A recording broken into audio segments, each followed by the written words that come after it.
नमस्कार मित्रों, सनातन चक्र यूट्यूब चैनल पर एक बार फिर से आपका हार्दिक स्वागत है। दोस्तों, अगर आप अपनी लाइफ में कुछ नया सीखना चाहते हैं तो इस चैनल को अभी सब्सक्राइब कर लें। दोस्तों, हमारे प्राचीन धर्म ग्रंथों में गाय को एक अत्यंत महत्वपूर्ण और पवित्र पशु माना जाता है। शास्त्रों में गाय को माता कहा गया है और समस्त देवी देवता इनका पूजन करते हैं। गौ माता के शरीर में 33 कोटि देवी देवताओं का निवास होता है। गाय एक अत्यंत पवित्र, निर्मल, शांत, निष्पाप जीव है। ऋग्वेद में इसे संसार का पालन पोषण करने वाली कामधेनु माता कहा गया है। इसके दर्शन मात्र से मनुष्य के हजारों पाप नष्ट हो जाते हैं। इसीलिए कभी इस निष्पाप गौ माता पर अत्याचार नहीं करना चाहिए। गाय को कभी मारना नहीं चाहिए और कभी उन्हें कष्ट नहीं देने चाहिए। गाय को मारना शास्त्रों में सबसे बड़ा पाप माना गया है। दोस्तों, भगवान श्री कृष्ण को गायों से विशेष लगाव था। उन्हें गौ माता बहुत अधिक प्रिय थी। श्री कृष्ण के अनुसार गायों की सेवा करना ही सर्वश्रेष्ठ धर्म है। इससे बड़ा पुण्य का कार्य संसार में दूसरा कोई नहीं। कलयुग की भविष्यवाणी करते हुए भगवान श्री कृष्ण कहते हैं कि कलयुग में जब धर्म का लोप हो जाएगा तब मनुष्य गाय की सेवा नहीं करेंगे। मनुष्य केवल दूध के लिए ही गाय को पालेगा। दूध के लिए वह गाय को बहुत कष्ट देगा, जिसके परिणाम स्वरूप कलयुग में पाप और अधर्म उसके चरम पर होगा। कलयुग के अंत का लक्षण बताते हुए श्री कृष्ण कहते हैं, जब संसार से गायें समाप्त हो जाएंगी तब कलयुग का अंत होगा। जो मनुष्य कलयुग में भी गाय की निस्वार्थ भाव से सेवा करेगा वह सुख समृद्धि प्राप्त करेगा।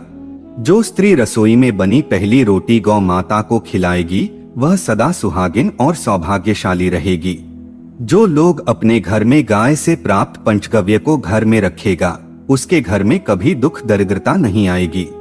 दोस्तों, हमारे धर्म के सभी शास्त्रों में गाय की सेवा को ही सर्वश्रेष्ठ माना गया है। जो व्यक्ति प्रतिदिन किसी न किसी तरह से गौ माता की सेवा करता है वह सबसे अधिक पुण्यवान बन जाता है। गांव में तो मनुष्य को गाय की सेवा करने का अवसर प्राप्त होता है, लेकिन शहरों में गाय के दर्शन आसानी से नहीं हो पाते हैं। इसीलिए मनुष्य को गौशाला में जाकर गाय की सेवा करनी चाहिए अथवा गौशाला के लिए दान धर्म करने चाहिए। इसके अलावा आप अपने घर में ही गौ माता की मूर्ति रखकर उनकी पूजा जरूर करें। इससे भी माता कामधेनु का आशीर्वाद प्राप्त होता है। शास्त्रों में गौ माता को मां लक्ष्मी का रूप माना गया है। इसीलिए उनकी पूजा करने से दरिद्रता दूर होती है। प्राचीन काल से ही गौमाता की सेवा और संरक्षण करने की परंपरा चली आ रही है। कई ऋषि मुनि अपनी कुटिया में गायों का पालन करते थे तथा राजा महाराज गायों का दान करते थे। गायों के दान को सबसे बड़ा दान कहा गया है। गाय का दान करने से सभी जन्मों के पाप नष्ट हो जाते हैं और मनुष्य को मोक्ष की प्राप्ति होती है। आज हम आपको गौ माता के संबंध में बहुत ही महत्वपूर्ण बातें बताने जा रहे हैं। गाय की पूजा कैसे करनी चाहिए, गाय को कौन सी चीजें खिलाने से कौन सा फल मिलता है तथा गाय के किस अंग को स्पर्श करने से दरिद्रता दूर होती है आदि के बारे में हमारे शास्त्रों में बहुत ही महत्वपूर्ण ज्ञान दिया गया है। हमारी अत्यंत पूजनीय गौ माता के बारे में आप सभी को यह बातें अवश्य जान लेनी चाहिए। इससे आपके जीवन से सभी प्रकार के कष्ट दूर होंगे। दोस्तों, कई बार महिलाएं जाने अनजाने में गाय को कुछ चीजें खिला देती है जिससे मां लक्ष्मी क्रोधित हो जाती है। शास्त्रों में कहा गया है कि ये चीजें गाय को कभी नहीं खिलानी चाहिए। इससे मनुष्य के जीवन में दुर्भाग्य आता है और उसे किसी भी कार्य में सफलता नहीं मिलती है। तो चलिए जान लेते हैं गौ माता के विषय में महत्वपूर्ण नियम। सबसे पहली बात है दोस्तों, गौ माता के दर्शन करना बहुत शुभ होता है। शास्त्र कहते हैं रोज सुबह गाय के दर्शन होने से पुण्य की प्राप्ति होती है और सुबह गोबर के दर्शन होने से लक्ष्मी की प्राप्ति होती है। अगर किसी महत्वपूर्ण कार्य के लिए जा रहे हैं और अचानक ही गौ माता आपके रास्ते में आ जाती है तो वह कार्य निश्चित ही सफल हो जाता है। किसी भी यात्रा पर निकलते समय अगर गौ माता के दर्शन हो जाएं, तो वह यात्रा सुखपूर्वक पूर्ण हो जाती है, इसमें संशय नहीं है। ज्योतिष शास्त्र के अनुसार कुंडली में यदि पितृ दोष होता है तो अन्य उपायों के साथ साथ गौमाता को प्रतिदिन रोटी और घास खिलाने से लाभ होता है और पितृ दोष से मुक्ति मिलती है। इसी तरह कुंडली में यदि शनि की 7.5 या महादशा है तो हर शनिवार और अमावस्या को काले रंग की गाय को घास या रोटी खिलाएं और उसकी पूजा करें, इससे शनि दोष कम होता है। गौमूत्र यानी कि गाय का मूत्र बहुत ही उपयोगी, पवित्र और स्वास्थ्य की दृष्टि से अत्यंत हितकारी होता है। आध्यात्मिक दृष्टि से तो गौमूत्र का महत्व है ही, साथ ही वैज्ञानिक और स्वास्थ्य की दृष्टि से भी गौमूत्र के बहुत से लाभ बताए गए हैं। गौमूत्र में बहुत से खनिज पदार्थ और स्वास्थ्य वर्धक तत्व होते हैं जो हमारे शरीर की शुद्धि करते हैं और बहुत से रोगों से भी बचाते हैं। साथ ही गौमूत्र छिड़कने से वातावरण में शुद्धता और पवित्रता व्याप्त हो जाती है। इसीलिए हमारे शास्त्रों में शरीर को निरोगी रखने के लिए प्रतिदिन गौमूत्र का सेवन करने तथा घर में गौमूत्र छिड़कने के लिए कहा गया है। कुंडली में शुक्र ग्रह की स्थिति को मजबूत करने के लिए ज्योतिष शास्त्र के अनुसार सुबह के भोजन में सबसे पहली रोटी निकालकर एक सफेद गाय को खिलाना शुभ माना जाता है। अगर आपकी कुंडली में बुध ग्रह कमजोर है या आपको किसी कारण इसके दुष्प्रभाव झेलने पड़ रहे हैं तो हर बुधवार के दिन गाय को हरा चारा खिलाना शुरू कर दें। इससे बुध से जुड़े दुष्प्रभाव दूर होंगे और आपको तमाम समस्याओं का हल मिल जाएगा। अगर कुंडली में मंगल दोष है जिसके कारण आपके जीवन में कई तरह की परेशानियां हैं तो लाल रंग की गाय की सेवा करें। मंगलवार के दिन गाय का पूजन करें और उसे गुड़ और चने आदि खिलाएं। बृहस्पति ग्रह को जीवन के सभी मांगलिक कार्यों का कारक माना जाता है। ऐसे में अगर किसी व्यक्ति के जीवन में विवाह आदि मांगलिक कार्यों में विघ्न निर्माण हो रहे हैं तो उन लोगों को कुंडली में बृहस्पति ग्रह की स्थिति को मजबूत करने के लिए रोटी पर गुड़ और चने रखकर गाय को खिला देना चाहिए। इससे आपको शुभ परिणाम प्राप्त होते हैं।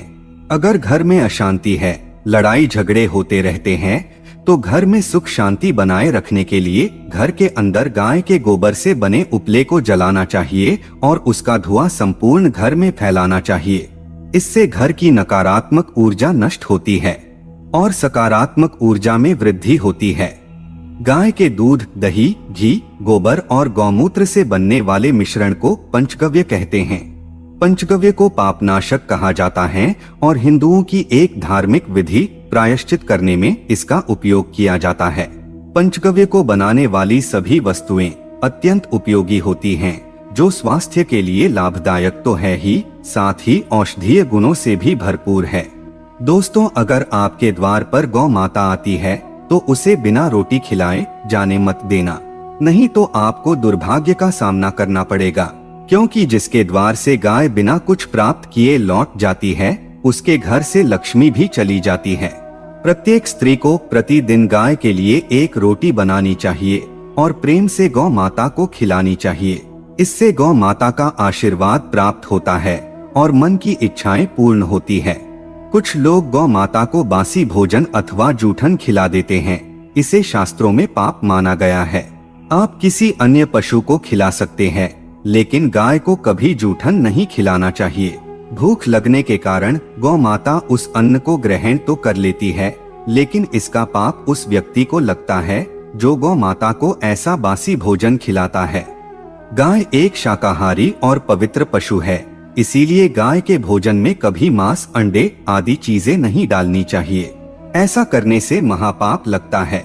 यदि आपकी कुंडली में चंद्र दोष है और जिसके कारण लगातार परेशानी उठानी पड़ रही है तो आप ये एक उपाय जरूर करें। आप रोटी पर सफेद मक्खन, नमक और घी लगाकर गौ माता को खिला दे। यदि शनि दोष है तो आटे में थोड़े काले तिल मिलाकर रोटी बनाकर गौ माता को खिला दे, इससे शनि दोष समाप्त होता है। मंगल दोष को दूर करने के लिए रोटी पर हल्दी लगाकर गाय को खिलाना चाहिए। अगर घर में धन की समस्या है तो गुरुवार के दिन गाय को केले का फल खिलाना चाहिए, इससे दरिद्रता दूर होती है। दोस्तों, गौ माता के पीठ पर एक उभरा हुआ कुबड़ होता है। उस कुबड़ में सूर्य केतु नाड़ी होती है। जब भी आपके द्वार पर गौ माता पधारे, आप इस कुबड़ को एक बार जरूर स्पर्श करें। इससे आपके जीवन से सभी दुखों का अंत होगा और धन संपत्ति की प्राप्ति होगी। शास्त्रों में कहा गया है, जो मनुष्य तन मन धन से गौ माता की सेवा करता है, वह मृत्यु के बाद वैतरणी नदी को गौ माता की पूंछ पकड़कर पार कर लेता है। उस व्यक्ति की अकाल मृत्यु नहीं होती है और उसे मोक्ष की प्राप्ति होती है। जिस व्यक्ति के भाग्य की रेखा सोई हुई है, अगर वह व्यक्ति अपनी हथेली पर गुड़ रखकर गौ माता की जीभ से चटाता है तो उसकी सोई हुई भाग्य रेखा खुल जाती है और उसका दुर्भाग्य सौभाग्य में परिवर्तित हो जाता है। तो दोस्तों, इस प्रकार से आप सभी गौ माता की सेवा जरूर करें। उम्मीद है आपको यह जानकारी अच्छी लगी होगी। वीडियो को लाइक जरूर करें और कमेंट में जय गौ माता और जय श्री कृष्ण जरूर लिखें। साथ ही चैनल को सब्सक्राइब करें। आप सभी का धन्यवाद।